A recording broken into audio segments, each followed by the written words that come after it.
এই মুহূর্তে কিন্তু আমরা দাঁড়িয়ে রয়েছি জলপাইগুড়ি উইংস আর্ট গ্রুপ আয়োজিত অঙ্কন প্রতিযোগিতায়, যেখানে নাকি আজ জলপাইগুড়ির জন্মদিন, সেই উপলক্ষে অনুষ্ঠিত হতে চলেছে এই উইংস আর্ট গ্রুপের অঙ্কন প্রতিযোগিতা। তো চলুন দেখে নিই। আমরা সেই দৃশ্য আপনাদের সামনে তুলে ধরছি। আপনারা দেখতে পাচ্ছেন অজস্র ক্ষুদে বাচ্চা, যারা ছোট ছোট বাচ্চা রয়েছে, তারা কিন্তু এখানে, আমরা যদি দেখি যে এত বাচ্চা কিন্তু এখানে আঁকতে এসেছে।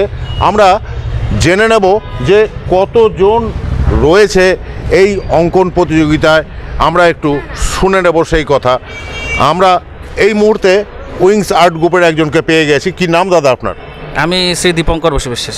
কতজন আজকে অংশগ্রহণ করেছে? আমাদের এখানে আজকে অংশগ্রহণ করছে 500+। এরা এই যে এরা আঁকবে আজকে, তারপরে এই আঁকাগুলো কোথাও কি প্রদর্শিত হবে? আমরা যেটা ঠিক করেছি, প্রথমত হচ্ছে যেহেতু আজকে জলপাইগুড়ির জন্মদিন, তো কোনো শিশু যেন শুকনো মুখে না যায়। প্রথমত সবাইকে আমরা পুরস্কার দেব এবং সবার জন্য জন্মদিনের কেকও থাকছে এবং সার্টিফিকেটও থাকবে। এর মধ্যে থেকে যেগুলো সবথেকে ভালো ছবি হবে সেগুলো নিয়ে আমরা আগামী 24, 25 এবং 26শে জানুয়ারি জলপাইগুড়ি আর্ট গ্যালারিতে উইংস আর্টিস্ট গ্রুপের একটা আন্তর্জাতিক মানের একটা চিত্রশিল্প প্রদর্শনী হচ্ছে, সেখানে ওদের ছবিটাও আমরা প্রদর্শিত করব। আপনারা কিন্তু শুনলেন যে এখানে যারা আজকে এসছে কেউ শুকনো মুখে ফিরবে না, সবাইকে পুরস্কৃত করা হবে। এবং সে জায়গায় দাঁড়িয়ে জলপাইগুড়ির জন্মদিনের দিন উইংস আর্ট গ্রুপ যে এত বড় একটা অর্গানাইজেশন এবং এত বড় একটা আয়োজন করেছে বাচ্চাদের আঁকা প্রতিযোগিতায়, আমরা সেই চিত্রটা আরেকবার আপনাদের সামনে তুলে ধরছি। আমার ক্যামেরাম্যানকে বলছি একটু ঘুরিয়ে দেখাতে যে কত বাচ্চা কিন্তু জলপাইগুড়ি শহরের, তারা কিন্তু আজকে এখানে এসছে এবং এসে তারা নানান রকম চিত্র ফুটিয়ে তুলছে। আপনারা দেখতে পাচ্ছেন সেই সব চিত্রগুলো কিন্তু এখানে, যেগুলো কিন্তু আবার এখান থেকে সেই ছবিগুলো নিয়ে একটা এক্সিবিশন হবে, সেখানেও কিন্তু সেই ছবি প্রদর্শিত হবে। আমরা সেই দৃশ্য আপনাদের সামনে তুলে ধরছি। এই মুহূর্তে কিন্তু আমরা উত্তম বাবুকে পেয়ে গেছি, আমাদের সামনে রয়েছেন। একটু যদি বলেন আজকের এই যে অঙ্কন প্রতিযোগিতা চলছে সেই বিষয়। উইংস আর্ট গ্রুপের ব্যবস্থাপনায় জলপাইগুড়ি জন্মদিবস উপলক্ষে প্রতি বছরের ন্যায় এবারও এই গ্রুপ অঙ্কন প্রতিযোগিতা আয়োজন করেছে।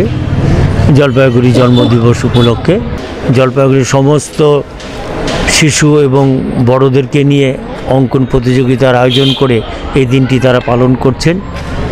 এই গ্রুপের শ্রীবৃদ্ধি কামনা করি এবং সমস্ত মানুষের এই হ্যাপি নিউ ইয়ারের শুভ কামনা করে আজকের দিনটা সবাই যে যেখানেই থাকুক জলপাইগুড়ি এই জন্মদিনটা পালন করুক, এই আশা রাখছি। আপনারা শুনলেন উত্তমবাবুর বক্তব্য। পাশাপাশি যেসব ক্ষুদেরা আঁকছে না, একটু তাদের সাথে কথা না বললেও তো হয় না। কি নাম তোমার? পিউদেব। কেমন লাগছে আজকে এখানে আঁকতে এসে? ভালো। কি আঁকছো তুমি? বুদ্ধদেব। আপনারা দেখছেন এরকম নানান ধরনের আঁকা কিন্তু শিশুরা এঁকে চলেছে। আমরা আবারও সেই দৃশ্য দেখাচ্ছি। পাশাপাশি আপনারা সেই দৃশ্য দেখছেন এবং এত বাচ্চা আজকে এখানে উপস্থিত হয়েছে যারা কিন্তু এখানে আঁকতে এসছে। সেই জায়গায় দাঁড়িয়ে আমরা সেই দৃশ্যই আপনাদের তুলে ধরলাম জলপাইগুড়ির জন্মদিনের দিন। এই মুহূর্তে আমরা যেটা দেখতে পাচ্ছি, সবচেয়ে ক্ষুদে বাচ্চা, সবচেয়ে ছোট বাচ্চা, যেও নাকি আজকে এই উইংস আর্ট গ্রুপের যে আর্টিস্ট গ্রুপ রয়েছেন তাদের যে কম্পিটিশন চলছে সেখানে অংশগ্রহণ করেছিল। আমরা দেখতে পাচ্ছি সেই ক্ষুদে বাচ্চা দাঁড়িয়ে রয়েছেন এবং তাকে সম্বর্ধনা দিচ্ছেন উইংস আর্ট গ্রুপের পক্ষ থেকে। আপনারা দেখতে পাচ্ছেন সেই দৃশ্য আমরা সরাসরি দেখাচ্ছি আপনাদের।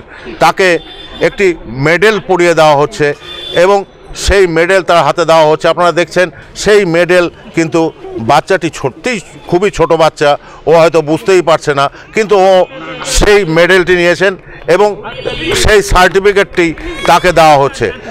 আমরা সেই দৃশ্য দেখতে পাচ্ছি। কেমন লাগছে আজকে এই অনুষ্ঠানে এসে? খুবই ভালো লাগছে। এত সুন্দর একটি অনুষ্ঠান ওনারা আয়োজন করেছেন এবং আমার বাচ্চাটি সত্যিই খুবই ছোট, জাস্ট 2 বছর 1 মাস। তো ও যা পেরেছে তাই আঁকলো। তো এখানে এসে খুবই ভালো লাগছে। আজকে বছরের প্রথম দিন খুবই ভালো কাটলো।